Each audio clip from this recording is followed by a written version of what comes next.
Esta noche nos corresponde estudiar la frase, el testimonio de Jesucristo.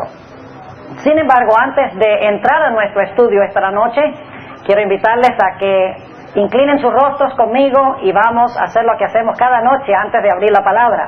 Vamos a orar pidiendo la bendición de Dios. Nuestro Padre, gracias te damos una vez más por el privilegio de estar en tu casa. Amén. Te tributamos honra, gloria y alabanza por ser un Dios tan maravilloso. Amén. Un Dios que preserva nuestra vida, no solo físicamente, sino espiritualmente. Pedimos, Señor, que al abrir tu palabra esta noche, tú abras nuestros corazones para recibirla. Amén. Oh, Señor, háblanos. Amén. Transfórmanos por medio del poder de tu Espíritu Santo. Amén. Te damos gracias, Señor, porque sabemos que escuchas nuestras oraciones. Y sabemos que responderás esta, porque te pedimos esto en el nombre precioso de Cristo, nuestro Salvador. Amén. Amén. Amén. En 1 Corintios, el capítulo 12, el apóstol San Pablo compara a la iglesia con un cuerpo. Dice que la iglesia, al igual que el cuerpo, debe ser una. Pero la iglesia, al igual que el cuerpo, aunque es un cuerpo, se compone de muchos diferentes miembros. Así que como el cuerpo es uno, con muchos miembros, la iglesia, según el apóstol Pablo, debe ser una iglesia compuesta de muchos miembros. Ahora, a cada miembro de la iglesia, Dios le ha concedido un don o una función para bien del cuerpo. Algunas personas son llamadas a ser profetas, otras personas son llamadas a ser maestros, otras personas son llamadas a ser evangelistas, otras personas se les da el don de hablar idiomas. Es decir, cada miembro del cuerpo tiene una función especial que Dios le ha dado para bien del cuerpo, así como las diversas partes del cuerpo humano tienen un propósito, y es que el cuerpo funcione unido. Ahora, hay un don esta noche del cual vamos a hablar que Dios ha concedido a su iglesia, y es el don que constituye los ojos de la iglesia. Recuerden que cada parte del cuerpo humano se compara con un don que Dios ha dado a miembros individuales de la iglesia. La Biblia nos enseña que los ojos del cuerpo representan en la Biblia el don de profecía. Así como mis ojos me ayudan a ver físicamente, de la misma manera el don de profecía nos da discernimiento espiritual al cuerpo espiritual que es la iglesia.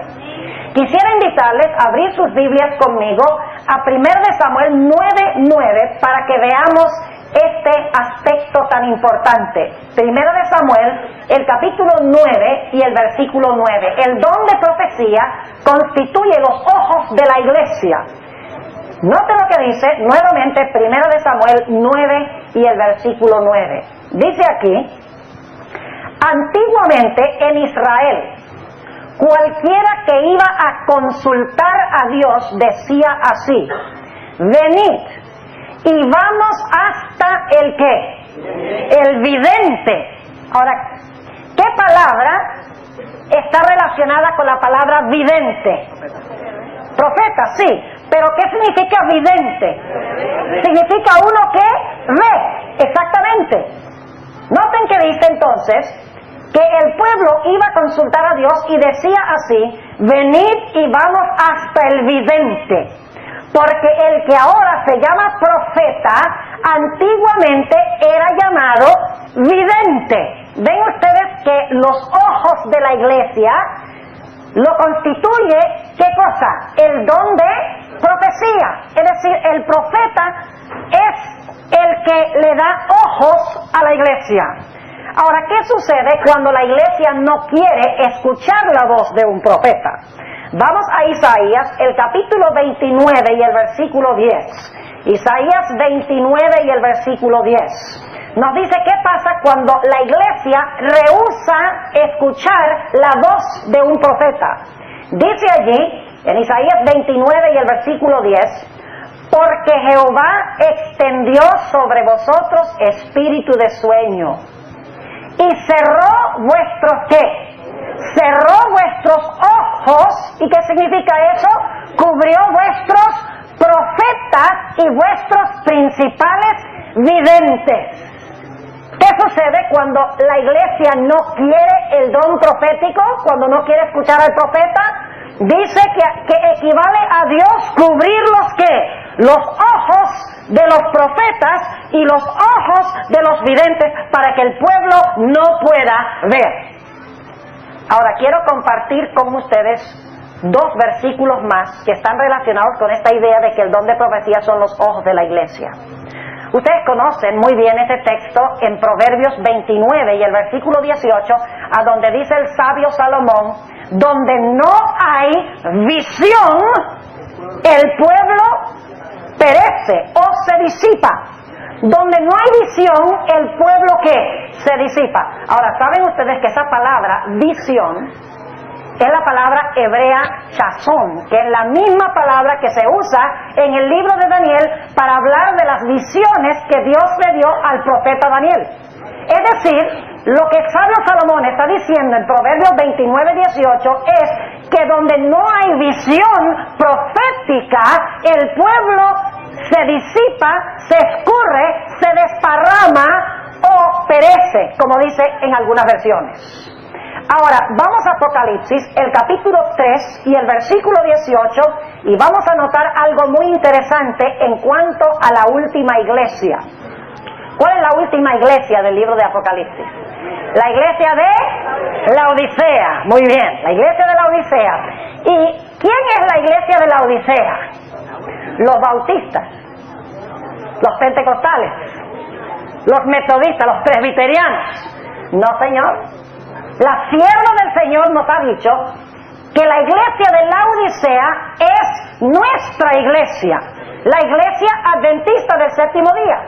Ahora, ¿cuál es uno de los problemas que tiene nuestra iglesia, la iglesia de Laodicea? Noten Apocalipsis 3 y el versículo 18. Ustedes saben que Laodicea está ¿qué? Ciega. Entre otras cosas, desnuda, pobre, miserable, ¿verdad? Pero una de las características es que la iglesia de Laodicea está ¿qué? Ciega. ¿Será que está ciega porque no tiene en su medio un profeta? No, porque la iglesia remanente tiene su profeta, ¿sí o no? Entonces, ¿cómo es que una iglesia que tiene el don profético, que son los ojos de la iglesia, cómo es posible que esa iglesia ande a ciegas? Debe ser porque esa iglesia no hace caso a la voz de su profeta. Noten lo que dice el Apocalipsis 3 y el versículo 18. Hablándole Cristo a la última iglesia, la iglesia remanente: yo te amonesto que de mí compres oro afinado en fuego, para que seas hecho rico, y seas vestido de vestiduras blancas, para que no se descubra la vergüenza de tu desnudez, y unge tus ojos con colirio para que veas. ¿Qué necesita entonces hacer la iglesia remanente? Necesita escuchar la voz de su ¿qué? Del profeta que Dios ha levantado en medio de ella. Ahora, ¿saben ustedes que la Biblia nos dice que la última iglesia iba a tener el don de profecía? Noten lo que dice en Apocalipsis el capítulo 12 y el versículo 17. Apocalipsis el capítulo 12 y el versículo 17. Está hablando aquí de la última iglesia, y ustedes conocen este texto y uno o dos textos más que vamos a leer, pero luego vamos a entrar en territorio nuevo. Dice aquí en el versículo 17, entonces el dragón, ¿quién es el dragón? Satanás, muy bien. Entonces el dragón fue airado contra la mujer. ¿Qué representa la mujer? La iglesia. Y se fue a hacer guerra contra los otros o contra el remanente de la simiente de ella. ¿Y qué características tienen estos miembros del remanente? Dice que tiene dos características. En primer lugar, guardan los mandamientos de Dios. Ya hemos estudiado eso. Y tienen algo. ¿Qué es lo que tienen? Tienen el testimonio de Jesucristo. Así que el remanente guarda los mandamientos de Dios y tiene el testimonio de Jesucristo. Ahora, inmediatamente nos preguntamos, ¿qué es el testimonio de Jesucristo que tiene o que posee la iglesia remanente? Dejemos que el mismo libro de Apocalipsis lo explique. Yo creo que el mejor individuo que puede explicar qué es el testimonio de Jesús es el mismo Juan, que bajo inspiración escribió el libro de Apocalipsis. Dejemos que él mismo lo explique. Apocalipsis 19 y el versículo 10. Apocalipsis 19 y el versículo 10. Dice, y yo me eché a sus pies para adorarle. Se le aparece a Juan un ángel. Y Juan dice que se postra para adorar al ángel. Y note lo que sigue diciendo. Y él me dijo, mira que no lo hagas. Yo soy siervo contigo y con tus hermanos que tienen el testimonio de Jesús. ¿Qué tienen los hermanos de Juan? Los hermanos de Juan tienen el testimonio de Jesús. No olviden eso. Los hermanos de Juan tienen el testimonio de Jesús. La misma expresión que vimos en Apocalipsis 12:17. Así que dice, yo soy hermano contigo. Yo soy siervo contigo y con tus hermanos que tienen ¿qué cosa?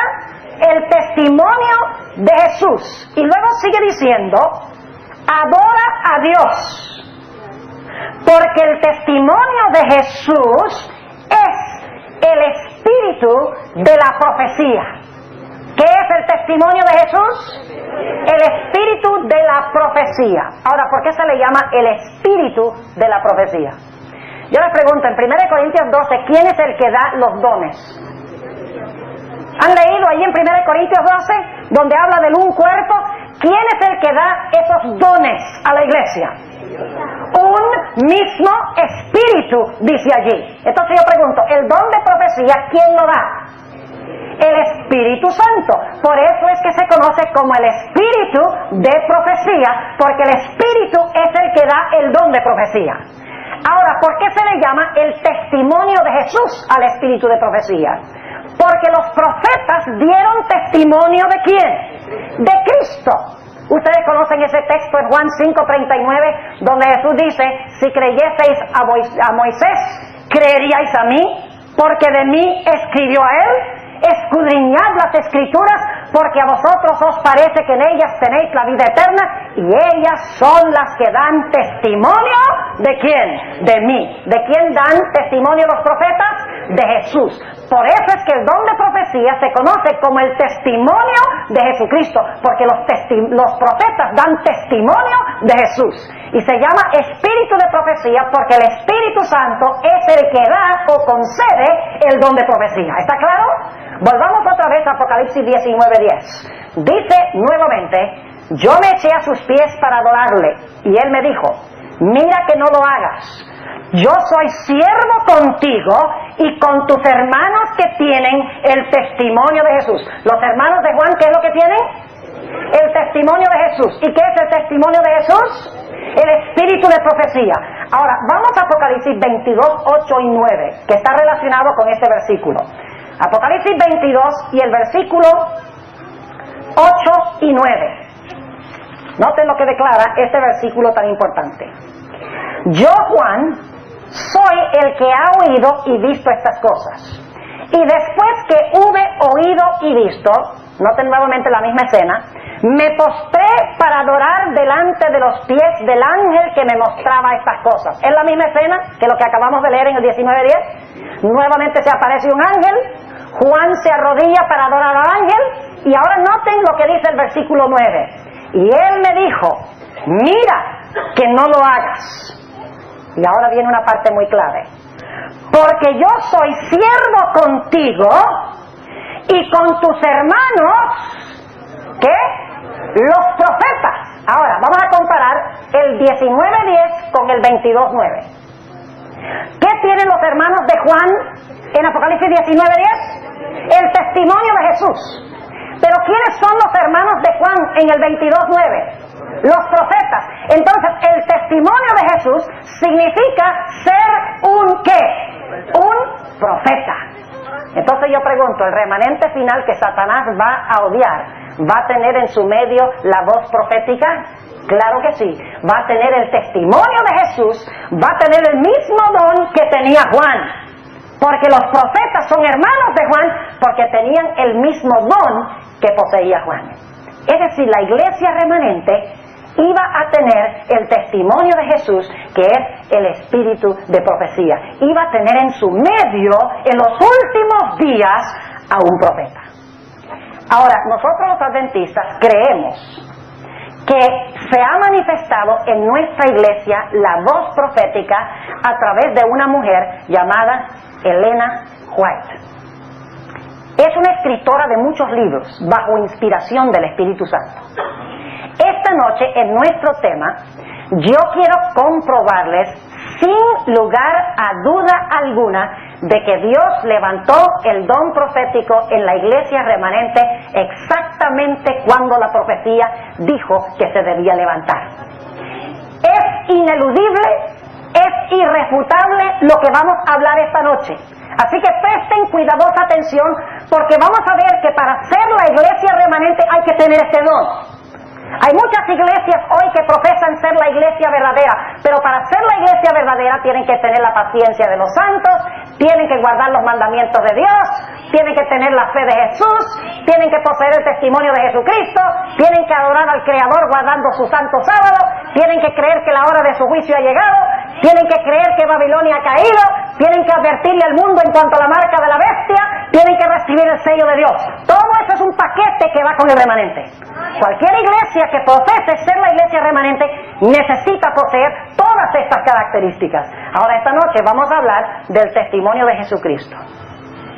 Lo primero que quiero hacer es hablarles un poco sobre lo que hace Dios cuando Dios le da a un profeta una profecía de tiempo. Saben que en el Antiguo Testamento hay varias profecías donde Dios habla de cierto tiempo específico conectado con esa profecía.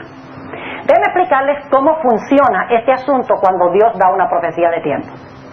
Lo que hace Dios es que levanta un profeta. A ese profeta Dios le concede un mensaje. Dios le dice al profeta, habla el mensaje, escribe el mensaje, pero le dice, este mensaje, aunque yo te lo estoy dando a ti, en realidad no es para tu época. No es verdad presente en tu tiempo. Yo te lo estoy dando para que tú lo hables, para que tú lo escribas, para que lo sepas, pero esto no va a ser verdad presente en tu época, porque yo ahora te doy una profecía de tiempo con este mensaje, y cuando concluya el tiempo de esa profecía que te estoy dando, entonces para aquella generación, al final de ese periodo de tiempo, esto será verdad presente. Ahora, lo interesante es que esta profecía que Dios le da al primer profeta, un mensaje conectado con un periodo de tiempo que no es verdad presente para la época de ese profeta, siempre es un mensaje conectado con juicio.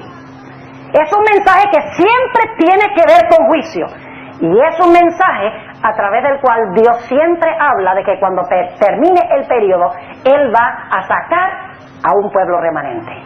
Ahora, ¿saben lo que es interesante?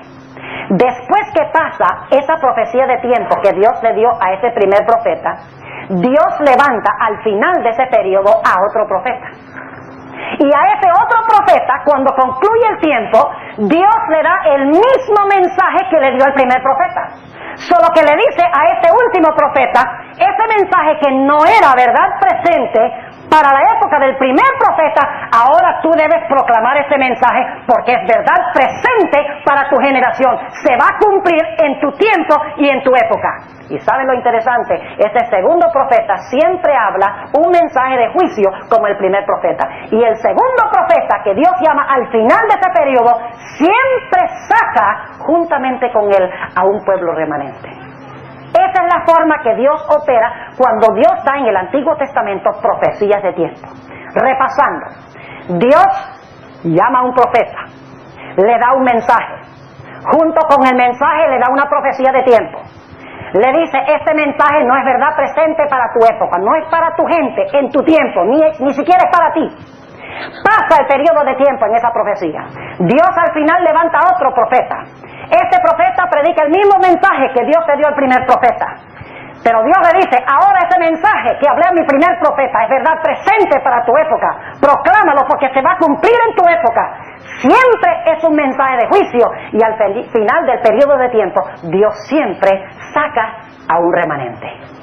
Ahora, lo que yo he compartido con ustedes es un concepto abstracto, Pero yo quiero en esta noche ilustrarles este punto para que les quede bien claro cómo opera Dios, porque nos va a ayudar a ver que Dios levantó el don profético en la iglesia remanente en el momento exacto en que dijo que se iba a levantar en el desarrollo de la historia. Ahora yo quiero preguntarles, ¿quién fue el primer profeta bíblico? Escuché por ahí la respuesta, es correcta. El primer profeta bíblico fue Enoc. Vayan conmigo al libro de Judas. Judas 14 y 15. Judas 14 y 15. Dice aquí, y el libro de Judas es ese librito pequeño que se encuentra inmediatamente antes del libro de Apocalipsis. Es el penúltimo libro del Nuevo Testamento. Dice en el versículo 14, de los cuales también profetizó Enoc. ¿Qué hizo Enoc? Profetizó. ¿Creen ustedes que si profetizó fue profeta? ¿O es que ustedes conocen una persona que profetiza que no fue profeta? Claro que no. ¿Fue profeta Enoc, sí o no? Sí. Dice, de los cuales también profetizó Enoc, séptimo desde Adán, diciendo, he aquí el Señor es venido con sus santos millares a hacer ¿qué? Juicio contra todos y a convencer a todos los impíos de entre ellos tocante a todas sus obras de impiedad que han hecho impíamente y a todas las cosas duras que los pecadores impíos han hablado contra él. ¿Qué le está diciendo Dios a Enoc? Le está diciendo, yo voy a venir con mis santos millares a ejecutar juicio contra los impíos que han obrado impíamente. Ahora, ¿a qué se refería Enoc cuando profetizó en cuanto a Dios que iba a venir en juicio contra los impíos? La respuesta es que Enoc estaba hablando de dos eventos. En primer lugar, estaba hablando de la sociedad antediluviana, esa sociedad cuyo todo designio del pensamiento del corazón de ellos era solamente de continuo el mal. Es decir, Enoc estaba hablando primero de esa generación inicua antes del diluvio, pero también estaba hablando de la generación final inicua que iba a existir inmediatamente antes de la segunda venida de Jesús. Y algunos dirán, pastor, ¿cómo sabemos que Enoc estaba hablando de dos grandes eventos y no de uno solo? Por la sencilla razón de que el Señor Jesucristo en Mateo 24 conectó también los dos eventos. Jesús dijo, como en los días de Noé, así será también la venida del Hijo del Hombre. Jesús dijo que la condición antes del diluvio iba a ser la misma condición moral que iba a existir antes de la segunda venida de Jesús. Es decir, Enoc está profetizando dos eventos. Está profetizando la venida de Dios en juicio para castigar a ese mundo inicuo antes del diluvio, y está hablando de otro juicio al final de la historia cuando Cristo venga con sus ángeles en poder y gloria. Ahora yo pregunto, en los días de Enoc, ¿se cumplió esta profecía de juicio? ¿Este mensaje era para los días de Enoc? ¿Se cumplió en los días de Enoc? Claro que no. Enoc vivió más de 800 años antes del diluvio. Es decir, este mensaje no era verdad presente en su época. Aunque Dios le dijo, voy a venir en juicio contra el mundo por causa de su iniquidad, Dios le dice, en realidad esto no va a pasar en tu tiempo, tú ni siquiera lo vas a ver, porque tú vas a estar en el cielo, como estudiamos en nuestro tema de anoche. Ahora yo pregunto, junto con este mensaje de juicio que Dios le dio a Enoc, ¿le dio Dios también una profecía de tiempo, conectada con este mensaje de que Dios iba a venir en juicio para castigar al mundo antediluviano? La respuesta es que sí. Ahora ustedes dicen, ¿dónde encontramos la profecía de tiempo que Dios le dio a Enoc? Necesitamos ir a Génesis, el capítulo 5. Vayan conmigo a Génesis, el capítulo 5, y vamos a leer el versículo 21. Génesis, el capítulo 5 y el versículo 21. Dice aquí lo siguiente. Y vivió Enoc 65 años y engendró ¿a quién? Engendró a Matusalén. Ahora paremos un momento allí. Yo pregunto, ¿los nombres en el libro de Génesis son bien importantes? ¿Tienen un significado? ¿Saben ustedes que más de 70 veces, solo en el libro de Génesis, los nombres tienen una importancia crucial? Por ejemplo, Adán llama a su esposa Eva. Dios llama a Adán, Adán, por una razón muy especial. Dios le cambia el nombre de Abraham a Abraham. Le cambia el nombre de Saraí a Sara. Le cambia el nombre de Jacob a Israel. Cuando tiene Jacob ese sueño de la escalera, dice Jacob, esto ahora se llamará ¿qué cosa? Betel, que significa casa de Dios. Es decir, en Génesis los nombres son de crucial importancia. Ahora inmediatamente nos preguntamos, ¿por qué le puso Enoc a su hijo el nombre Matusalén? ¿Qué nombre tan raro? Déjenme decirles que el nombre Matusalén viene de dos palabras hebreas. Es una palabra, un nombre compuesto de dos palabras. La palabra Mut, que significa muerte, y la palabra Shalach, que significa enviado. Juntando esas dos palabras y lo que significan, el nombre Matusalén significa cuando muera será enviado. Ahora, ¿qué nombre tan raro darle a un hijo un nombre que signifique cuando muera será enviado? ¿Por qué le puso Enoc el nombre a su hijo cuando muera será enviado? Nos preguntamos, ¿será enviado qué cuando muera? La respuesta es que cuando muriera Matusalén iba a venir el juicio del cual habló Enoc. Ahora prepárense para una sorpresa bien grande, se los voy a comprobar bíblicamente. ¿Saben ustedes que la tradición judía dice que Matusalén murió 10 días antes del diluvio? Ahora la Biblia no dice que fueron 10 días, pero le voy a comprobar bíblicamente que Matusalén murió el año del diluvio. Cuando murió, el diluvio fue enviado. Vamos a ir a Génesis 5 para comprobarles eso. Génesis el capítulo 5 y el versículo 25. Noten lo que dice.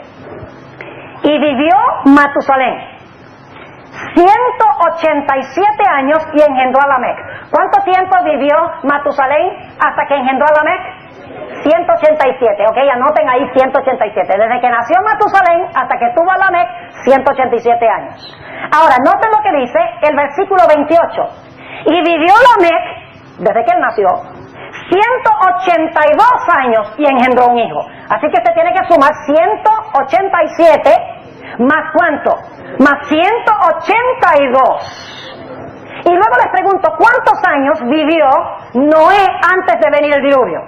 Génesis 7 y el versículo 11 tiene la respuesta. Génesis 7:11 dice, el año 600 de la vida de Noé, en el mes segundo, a los 17 días del mes, aquel día fueron rotas todas las fuentes del grande abismo y las cataratas de los cielos fueron abiertas. ¿Cuántos años vivió Noé antes de que viniera el diluvio? 600. Así que es muy sencilla la operación. Usted solamente tiene que sumar 187 desde el momento que nace Matusalén, ¿verdad? Hasta el momento que nace Lamec. 182 años desde que nace Lamec hasta que nace Noé. Y 600 años desde que nace Noé hasta que viene el diluvio. ¿Cuánto le da la suma? 187 más 182 más 600.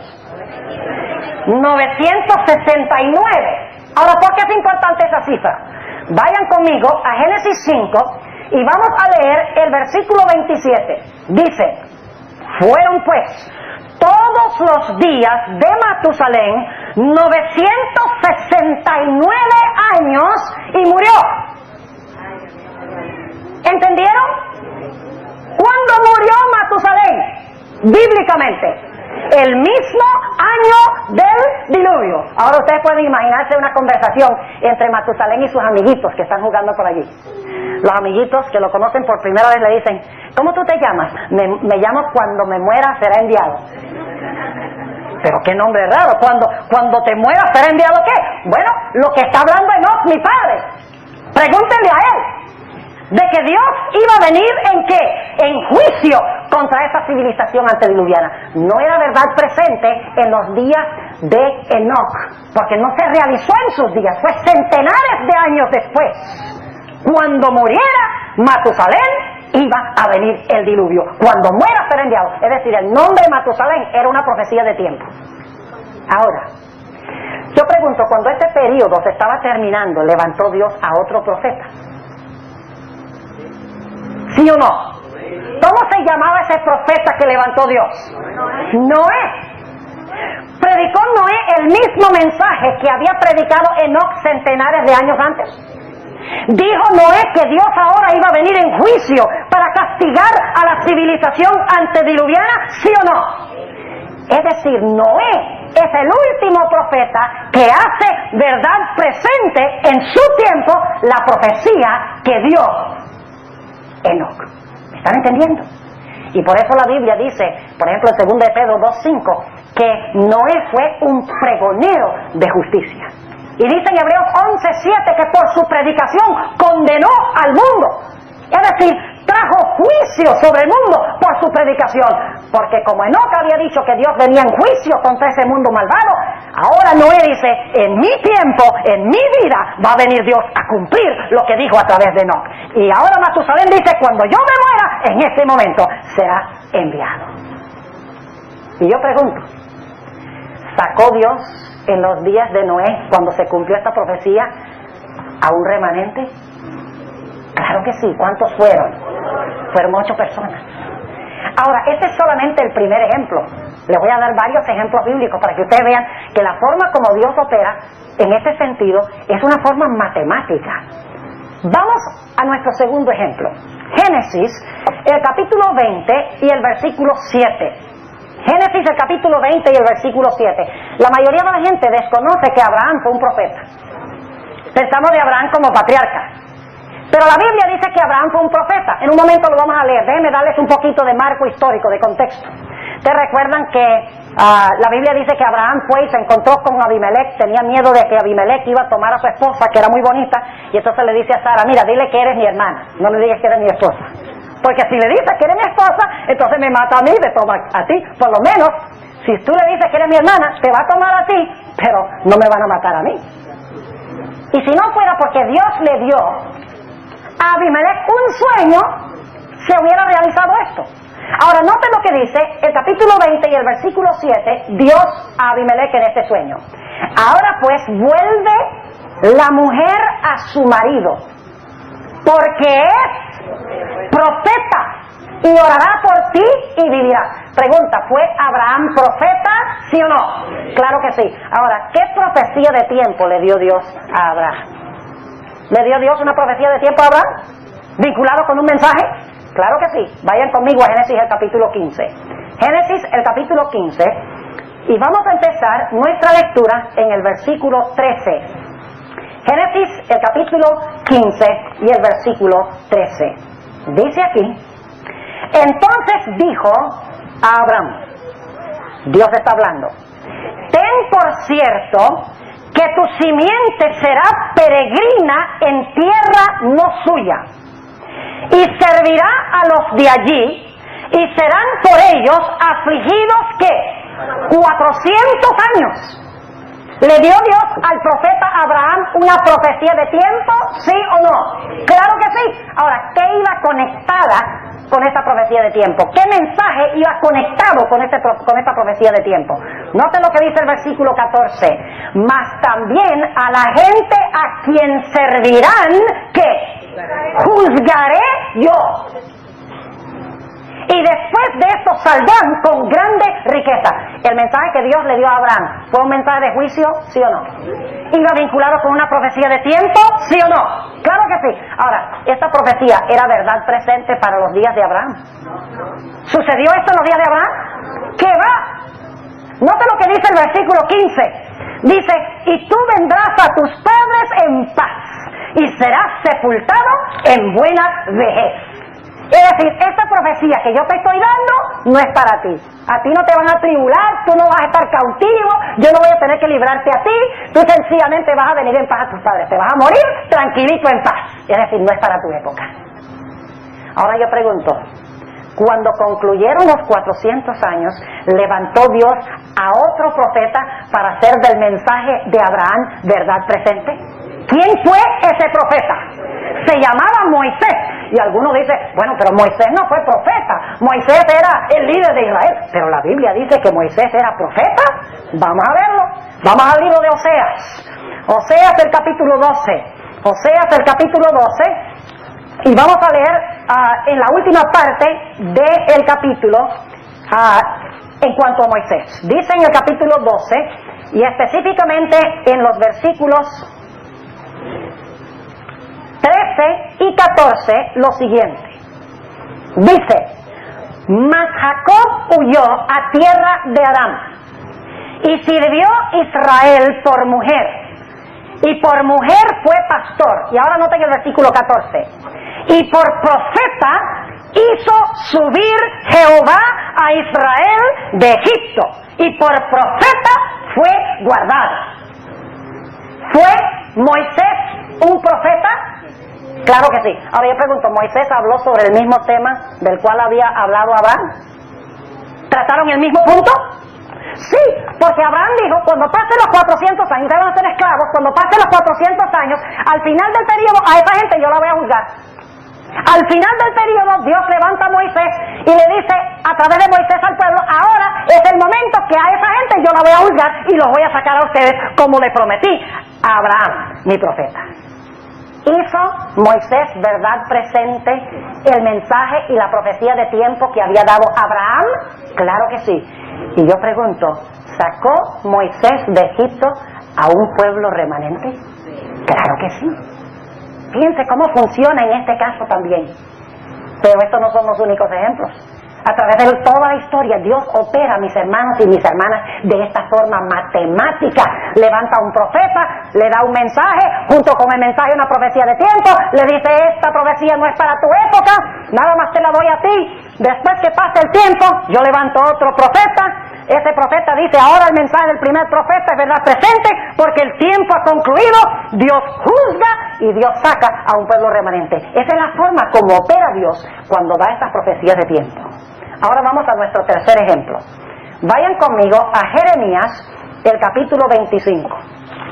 Jeremías, el capítulo 25, y vamos a leer los versículos 11 y 12. Yo pregunto, ¿Jeremías era profeta? Siendo que podría haber algunos aquí que lo dudan. Vamos a leer Jeremías 1.5 para que les quede claro que era profeta. Jeremías 1.5 dice, Dios hablando en cuanto a Jeremías: antes que te formase en el vientre te conocí, y antes que salieses de la matriz te santifiqué, te di ¿por qué? Por profeta a las gentes. Ahora vamos al capítulo 25 y vamos a leer los versículos 11 y 12. ¿Le dio Dios a Jeremías una profecía de tiempo con un mensaje de juicio? ¿Cómo no? Note lo que dice el versículo 11.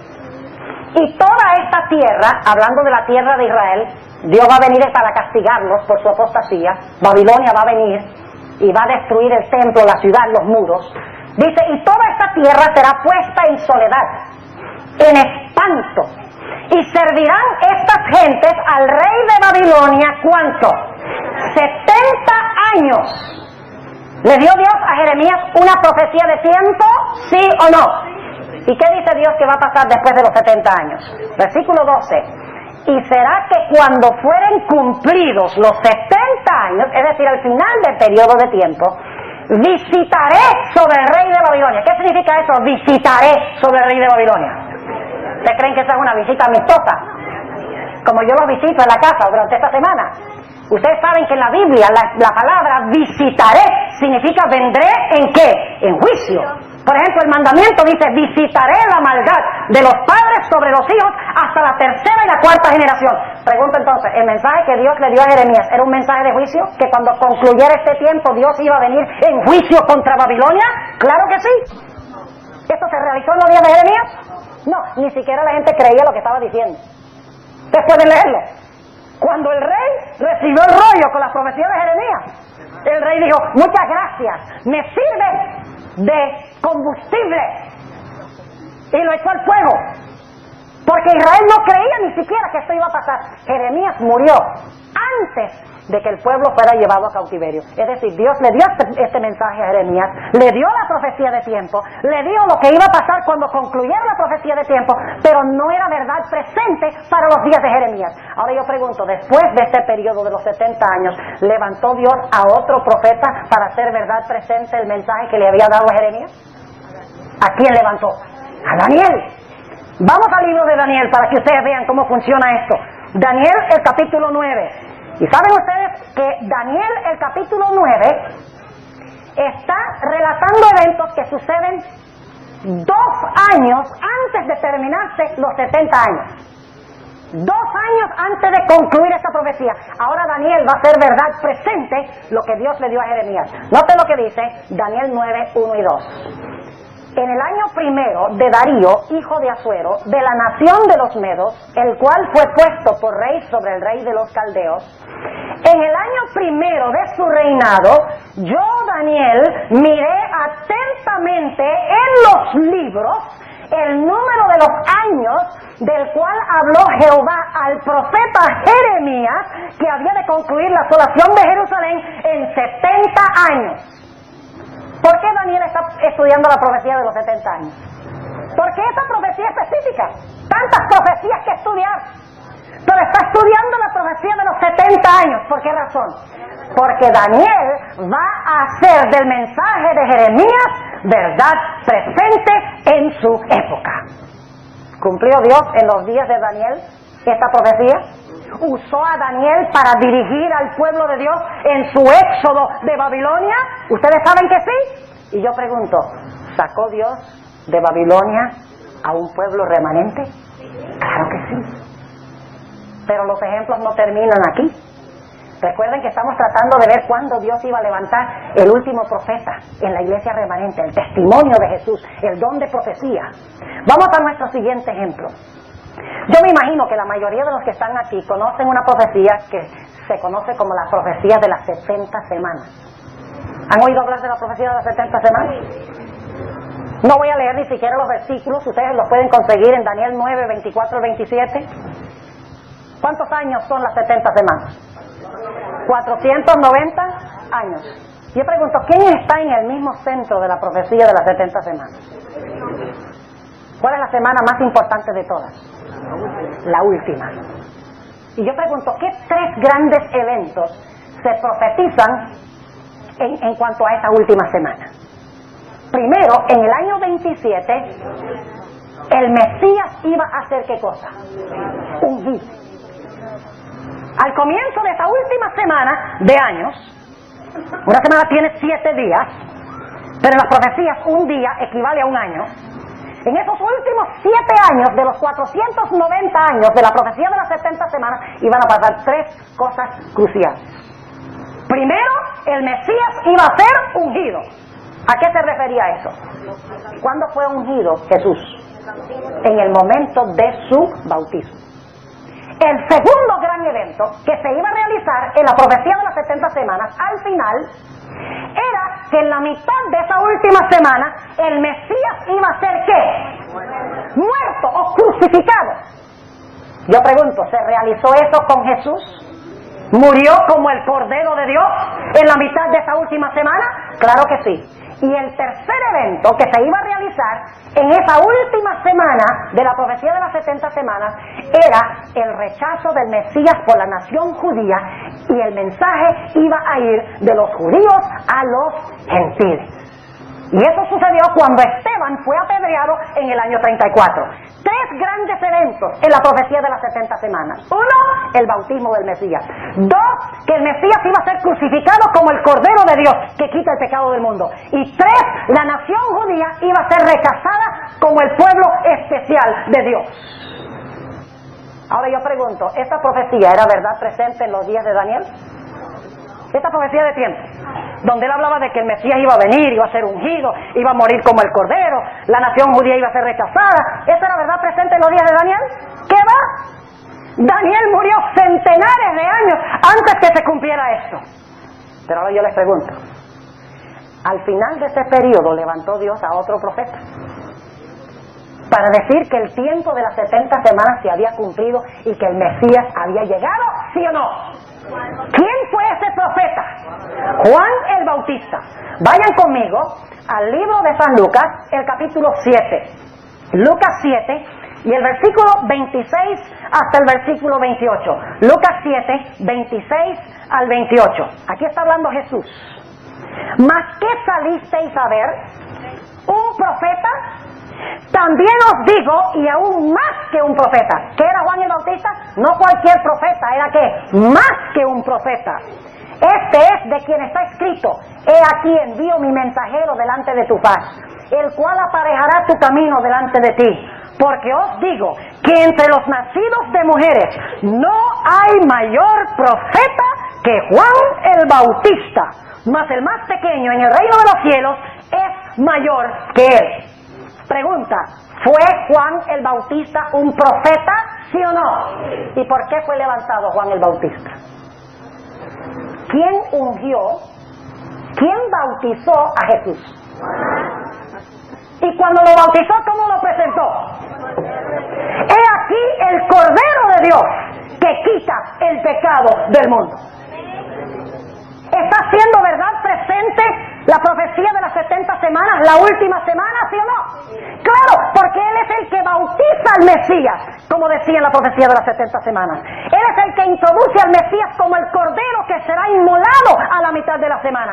Ahora yo pregunto, ¿Juan el Bautista también profetizó en cuanto al rechazo de la nación judía? Sí, señor. Ustedes pueden leer, por ejemplo, en Mateo el capítulo 3.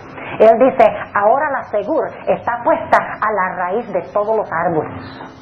Y cualquier árbol que no produce fruto será ¿qué? Cortado y echado en el fuego. ¿A qué árbol se refería Juan el Bautista cuando dice cualquier árbol que no produce fruto será cortado y echado en el fuego? El árbol representa a la nación judía. Y ustedes dicen, ¿cómo sabemos eso?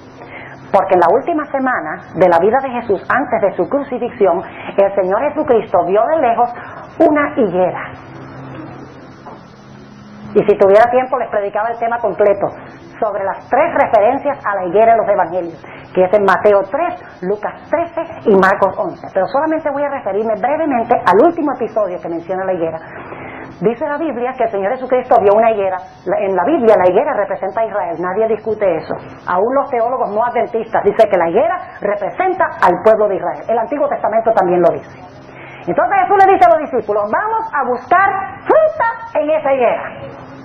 Y así van caminando y cuando llegan encuentran esa higuera llena de hojas frondosas, un árbol pero lindísimo que ostentaba mucho, pero no tenía ni un solo higuito. ¿Saben algo interesante? En Israel a la higuera le salen primero los frutos y después le salen las hojas. Es decir que en Israel cuando una higuera tiene hojas es un anuncio de que tiene fruto. Pero aquí está este árbol lleno de hojas, ostentando mucho, y cuando Jesús llega, ni un solo higo. ¿Y qué dice Jesús a esta higuera que representaba a Israel? Nunca más, jamás produzcas tu fruto. Y dice que el siguiente día pasaron por allí, Marcos 11, 12 al 14, y dice que el árbol se había secado desde sus raíces. ¿Qué estaba profetizando Juan cuando dijo que todo árbol que no produce fruto es cortado y echado en el fuego? Estaba profetizando lo que iba a pasar con la nación judía. Es más, Juan dijo que el Mesías cuando viniera iba a aventar su ¿qué? Su era. Iba a reunir el trigo en su alfolí, pero la paja la iba a echar ¿al qué? Al fuego. Ya tenemos allí un juicio. El trigo son los seguidores de Jesús. Mientras que la paja que se quema son aquellos hijos del reino que son echados a donde es el lloro y el crujir de dientes.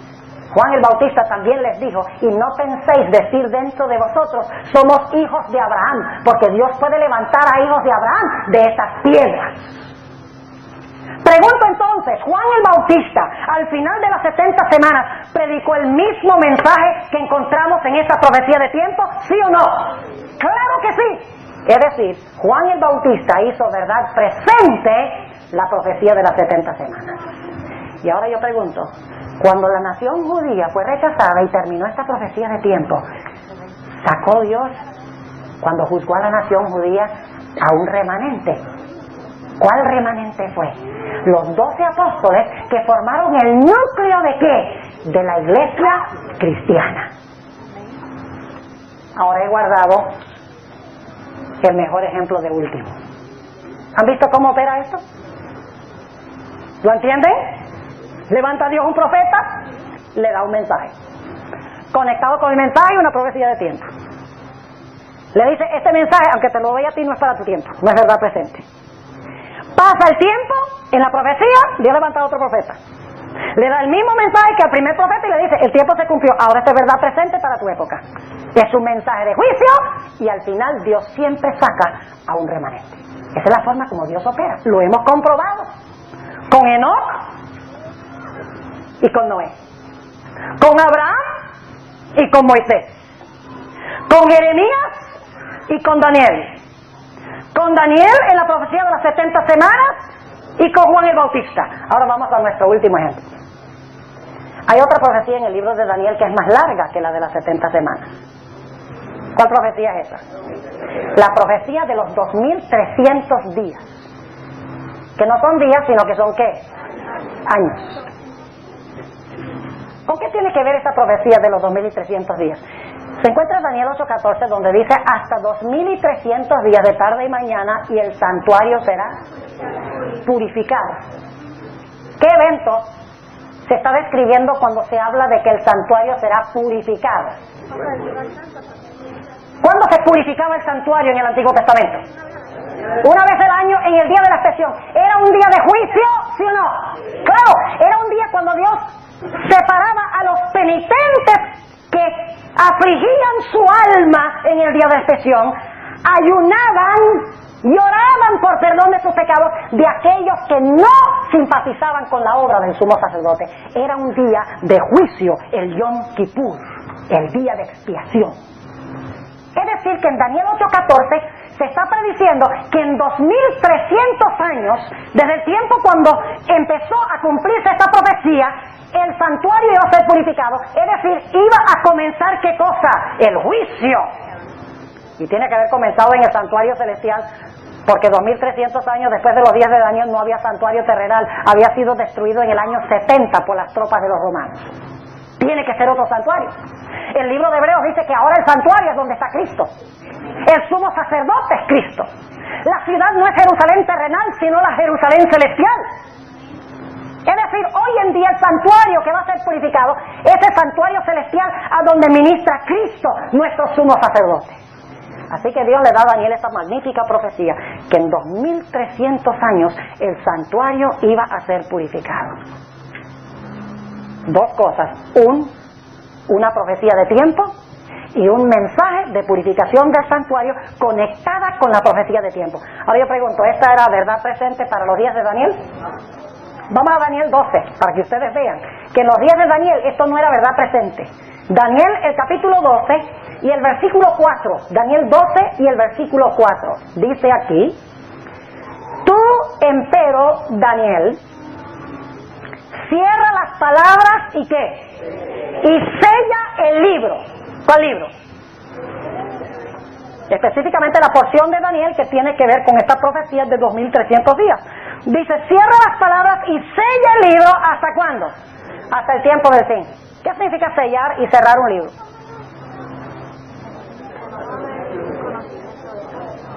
Si usted tiene un libro sellado y cerrado, ¿lo puede leer? ¿Puede saber qué contiene? ¿Qué significa eso entonces? Significa que hasta el tiempo del fin el libro de Daniel iba a estar ¿qué? Cerrado, y la gente no lo iba a entender. Entonces, ¿Daniel lo iba a entender? No. Nota lo que dice el capítulo 12, también en el versículo 9.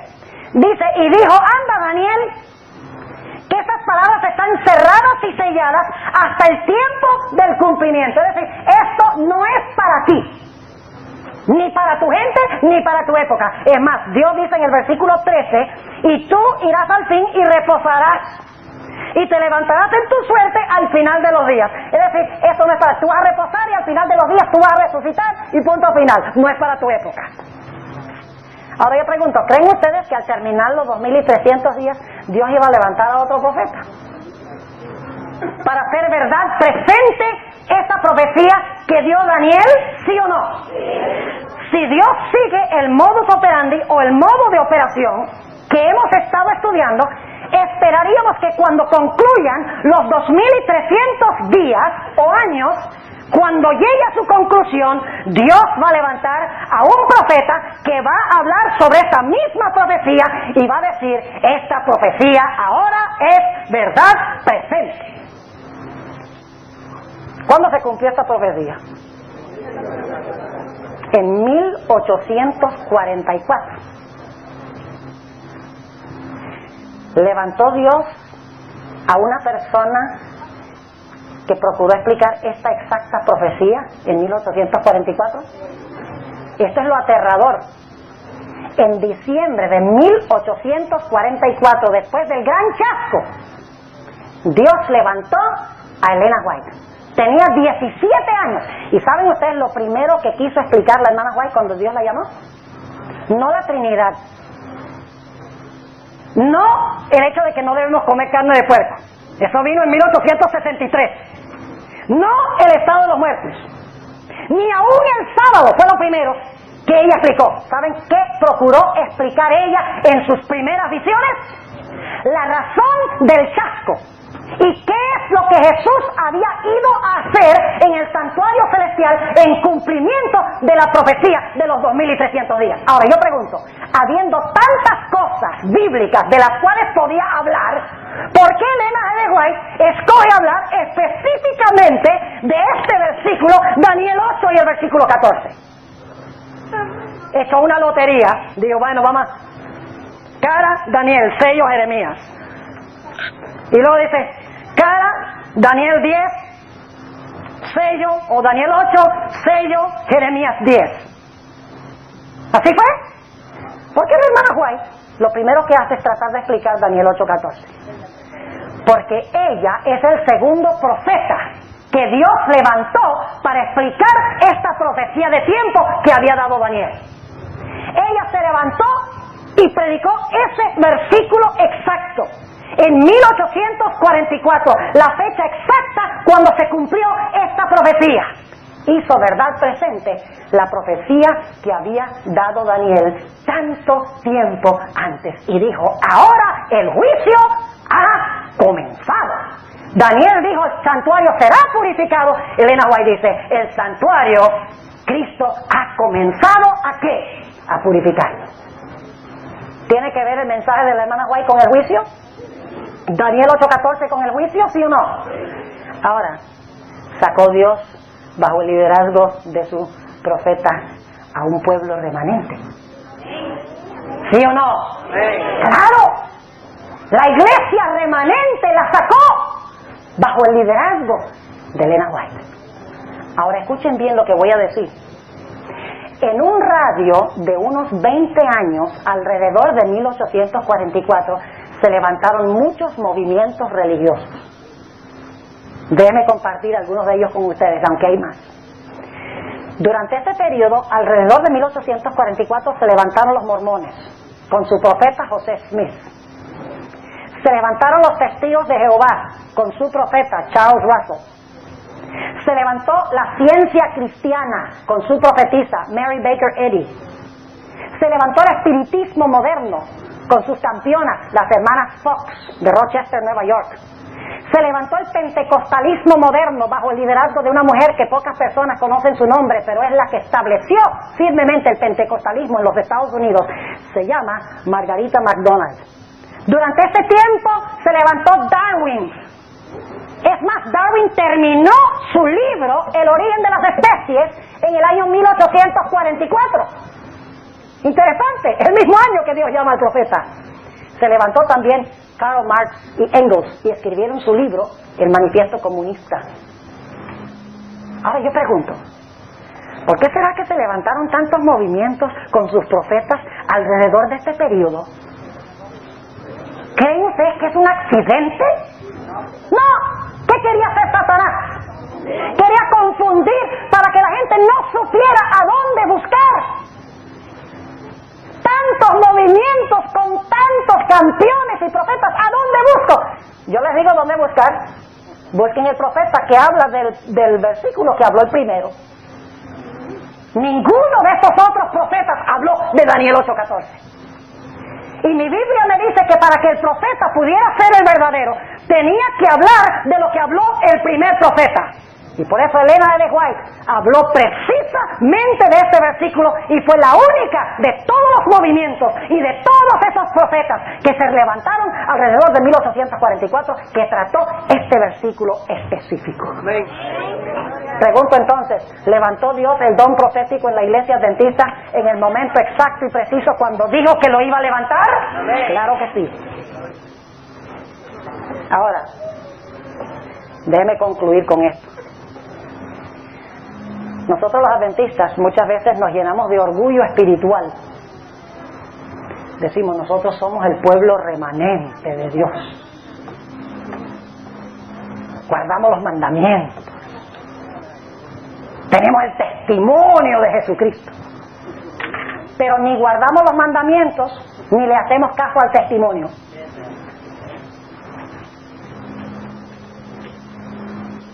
Hoy en día hay mucha gente en la iglesia adventista que está atacando el don de profecía. ¿Y saben algo? Cuando yo veo adventistas atacando el ministerio del Espíritu de Profecía manifestado a través de Elena White, ¿sabe lo que pienso inmediatamente? Digo, si la atacan es porque probablemente era una verdadera profetisa de Dios. Porque si todo el mundo la amara, sería un falso profeta. Yo pregunto, ¿quiénes odiaban a los profetas especialmente? ¿Quiénes odiaban? Cuando Dios levantaba un profeta, los filisteos lo odiaban. Los babilonios, los asirios, los egipcios odiaban a los profetas hebreos. No, ¿quiénes odiaban a los profetas? El mismo pueblo a quienes eran enviados, porque decían cosas que a la gente no le gustaba escuchar. ¿Es así o no es así? Ya no se oyen muchos amenes. Es la verdad. Por eso es que la Odisea está ciega. Porque los ojos están tapados. Porque se ha rechazado el don profético que Dios ha concedido en su misericordia a esta iglesia. ¿Saben ustedes que Dios toma muy personalmente el rechazo de un profeta? No es cosa liviana. ¿Ustedes recuerdan la experiencia de Eliseo en la Biblia? Eliseo había dicho al pueblo, Dios se le llevó a Elías en un carro de fuego. Y dice la gente en Israel, vaya, pero qué ridículo eso que se lo llevó en un carro de fuego. ¿Quién cree eso? ¿A dónde lo tienes escondido? Le decían, ¿a dónde lo escondiste? Dice, no, Dios se lo llevó en un carro de fuego. ¿Qué va? Y empezaron los padres a criticar el don de profecía entre sus hijos. Y un día habían 42 niños. Estaba el profeta Eliseo caminando por un camino y 42 niños detrás de él. Parece que padecía de un mal que algunos de nosotros padecemos. Era un poco calvo. Y los niños están diciendo, sube tú también calvo, sube tú también calvo. Y dice la Biblia que Eliseo se volteó y los maldijo en el nombre de Jehová. Dios tomó muy personalmente esta afrenta a su profeta. Y dice que en la Biblia que salieron 2 osas e hirieron a esos niños. Pero la culpa la tenían los padres, que habían criticado al profeta en frente de sus hijos. ¿Ustedes recuerdan cuando María y Aarón criticaron a Moisés, el profeta? Dios lo tomó muy personalmente. Y dice la Biblia que convirtió a María ¿en qué? En leprosa. Dios considera muy serio rechazar la voz de su profeta. Y ustedes saben que cuando Dios llamó a Samuel, vamos a leer ese versículo, 1 de Samuel, el capítulo 8 y el versículo 7. ¿Saben ustedes que cuando la gente rechaza la voz del profeta, no están rechazando al profeta? La hermana White dice, los que rechazan mis escritos no están rechazando al humilde gusano humano, sino que están rechazando a Dios. 1 de Samuel, el capítulo 8 y el versículo 7, cuando el pueblo quería un rey humano y no querían a Jehová como su rey. Y dijo Jehová a Samuel, oye la voz del pueblo en todo lo que te dijeren, porque no te han desechado a ti, sino a mí me han desechado para que no reines sobre ellos. Cuando rechazaron a Samuel, ¿rechazaron a quién? Rechazaron a Dios. Hay muchas reacciones al espíritu de profecía y concluyo con esto. Hay personas que abiertamente atacan el espíritu de profecía. Por lo menos uno sabe dónde esta gente está parada. La atacan abiertamente. Pero hay actitudes más peligrosas. Hay aquellos que ignoran los escritos inspirados. No los atacan, pero los ignoran. No los leen. Inclusive un hermano una vez, fui a su casa y este hermano me llevó a la biblioteca de su casa y me mostró toda la colección de los libros del espíritu de profecía y todos estaban cubiertos con su celofán. Y me dice, mire pastor, tengo todos los libros de la hermana White. Le digo, oye hermano, están muy lindos, pero ¿por qué están todavía en celofán? Dice, porque si no los dejo en el celofán, se dañan. Eso ilustra el problema que tienen muchos adventistas. Los libros están llenos de polvo.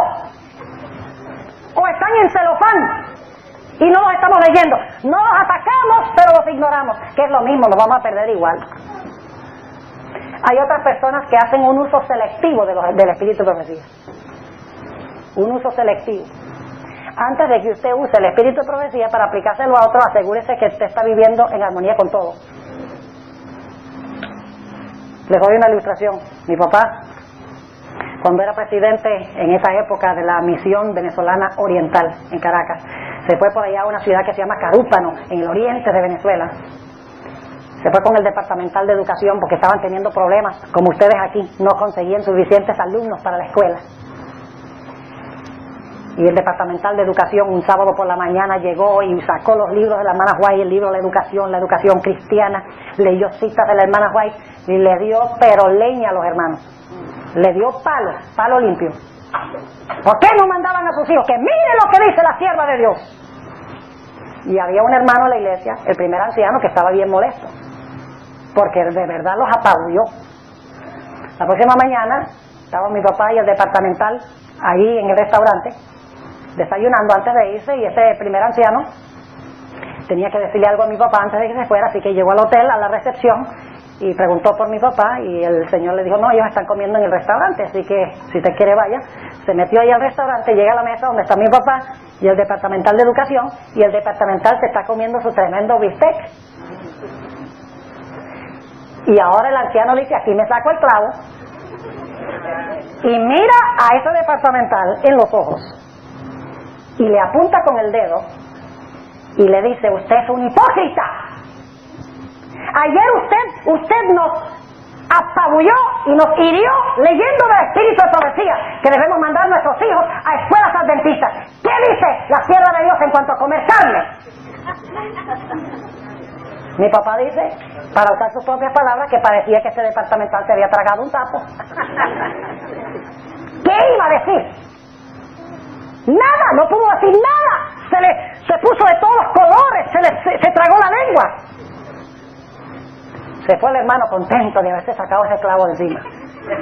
Y después que se fue, mi papá lo miró y le dijo, mire, asegúrese antes de usar el espíritu de profecía que usted esté viviendo en armonía con todos los principios que ella da.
Mis hermanos y mis hermanas, a veces se usa el espíritu de profecía como un bate para maltratar a la gente en la iglesia.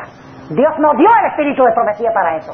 Dios dio el espíritu de profecía para que nosotros individualmente lo estudiemos y lo practiquemos de una forma concienzuda en nuestra vida.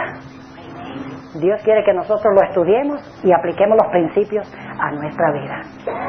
Y saben que si lo hacemos seremos mucho más felices. Yo no tengo ninguna duda de que Dios levantó el espíritu de profecía exactamente cuando dijo que la iba a levantar. Lo hemos demostrado esta noche. Si alguno cree que puede refutar lo que yo he presentado esta noche, lo animo de que trate de hacerlo, porque lo hemos estudiado de la Biblia. ¿Cómo Dios opera? Dios tenía que levantar un profeta en 1844 para hablar de los 2300 días. Y lo hizo en el lugar exacto, en el momento exacto, cuando levantó el espíritu de profecía. La pregunta clave es, ¿qué vamos a nosotros a hacer con el espíritu de profecía? ¿Lo vamos a dejar ahí? ¿No les parece que es mejor sentarse a leer el deseado de todas las gentes que sentarse a ver horas y horas de televisión? ¿No creen ustedes que es mucho más importante leer el conflicto de los siglos, cosas que están pasando delante de nuestros propios ojos ahora, en este mismo instante, que sentarnos a escuchar música mundana e ir al cine e ir a otros entretenimientos que no nos vean sino mal en nuestra vida? Yo no tengo ninguna duda cuál es la mejor elección.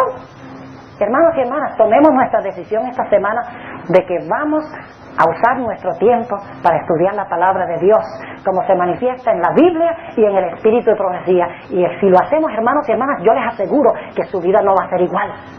Usted va a ver cambios en su vida. Usted va a ver cambios en la iglesia. Va a llegar el momento cuando usted ni siquiera va a reconocer la iglesia, va a decir, esta iglesia ha mejorado, ha crecido espiritualmente, como no me lo puedo imaginar. ¿Cuál será el secreto? Todos están estudiando y todos están orando y todos están testificando. No están perdiendo tiempo con lo que no vale la pena. Que esta no sea una semana más donde vinimos, nos sentamos, escuchamos temas bonitos, volvimos a la casa, después de la semana seguimos igual, porque de nada habrá valido, será en vano. ¿Quieren ustedes un cambio en su vida esta semana? ¿Están dispuestos de hacer lo que es necesario para que pueda haber un reavivamiento en la iglesia? Yo espero que sí. Oremos. Padre, te damos gracias porque nos has hablado en esta noche.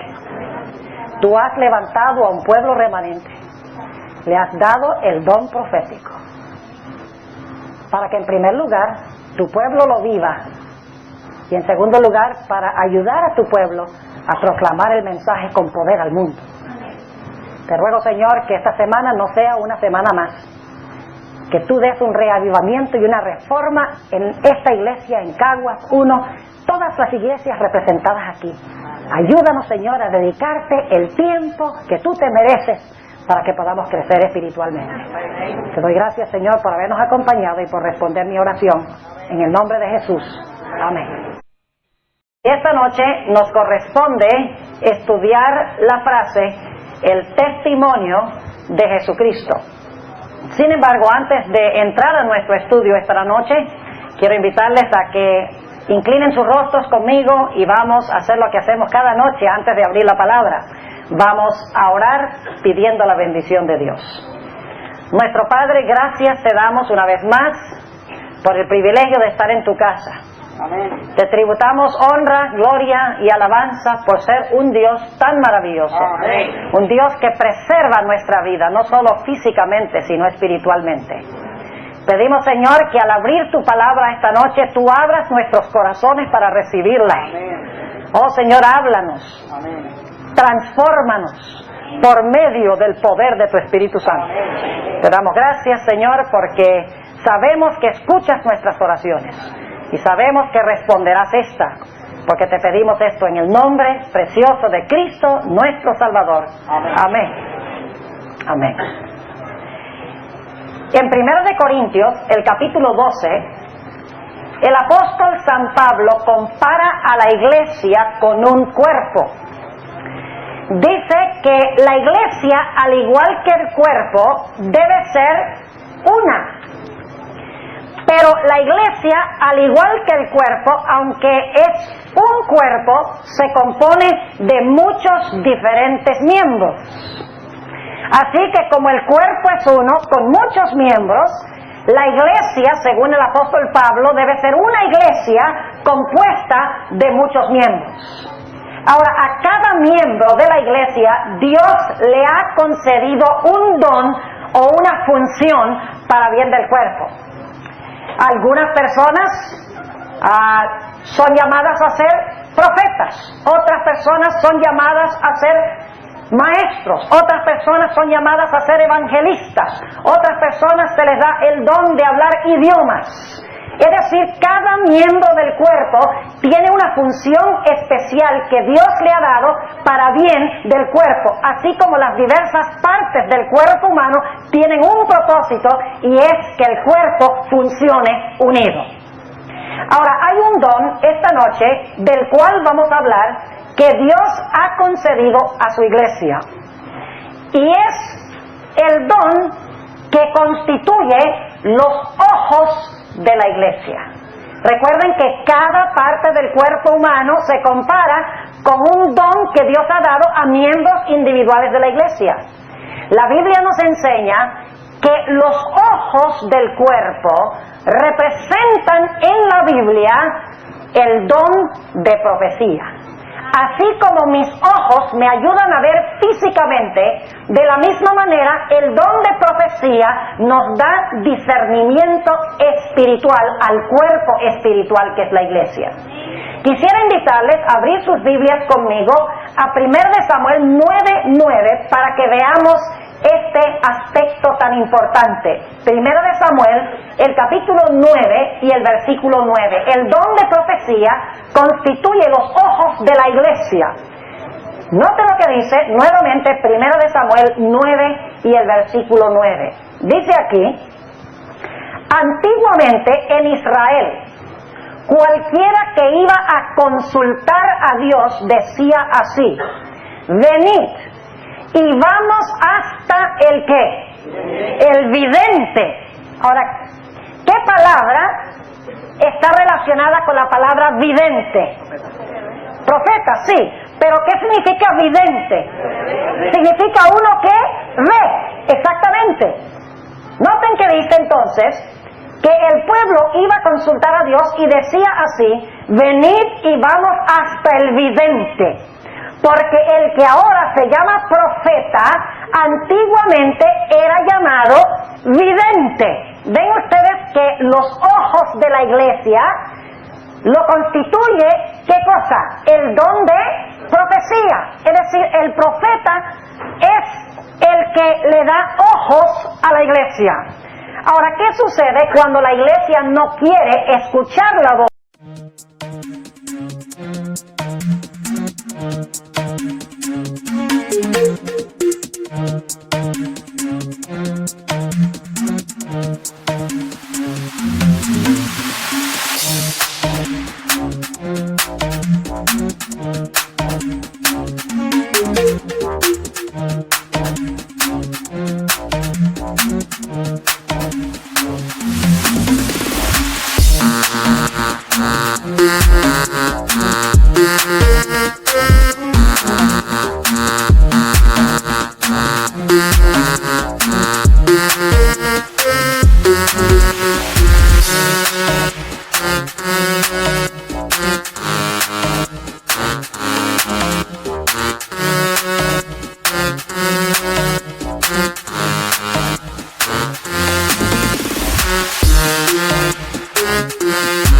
De un profeta.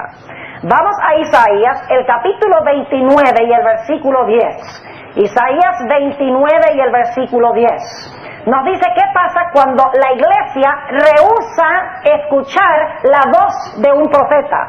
Dice allí, en Isaías 29 y el versículo 10: porque Jehová extendió sobre vosotros espíritu de sueño y cerró vuestros ¿qué? Cerró vuestros ojos. ¿Y qué significa eso? Cubrió vuestros profetas y vuestros principales videntes. ¿Qué sucede cuando la iglesia no quiere el don profético? Cuando no quiere escuchar al profeta. Dice que equivale a Dios cubrir los ¿qué? Los ojos de los profetas y los ojos de los videntes para que el pueblo no pueda ver.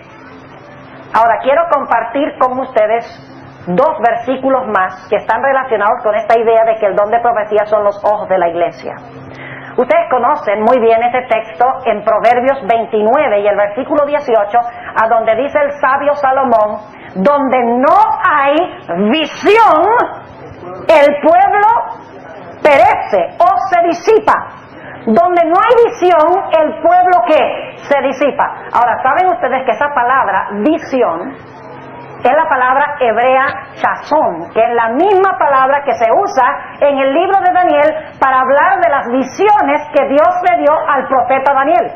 Es decir, lo que el sabio Salomón está diciendo en Proverbios 29:18 es que donde no hay visión profética, el pueblo se disipa, se escurre, se desparrama o perece, como dice en algunas versiones. Ahora, vamos a Apocalipsis, el capítulo 3 y el versículo 18, y vamos a notar algo muy interesante en cuanto a la última iglesia. ¿Cuál es la última iglesia del libro de Apocalipsis? La iglesia de Laodicea. Muy bien, la iglesia de Laodicea. ¿Y quién es la iglesia de Laodicea? Los bautistas, los pentecostales, los metodistas, los presbiterianos. No, señor.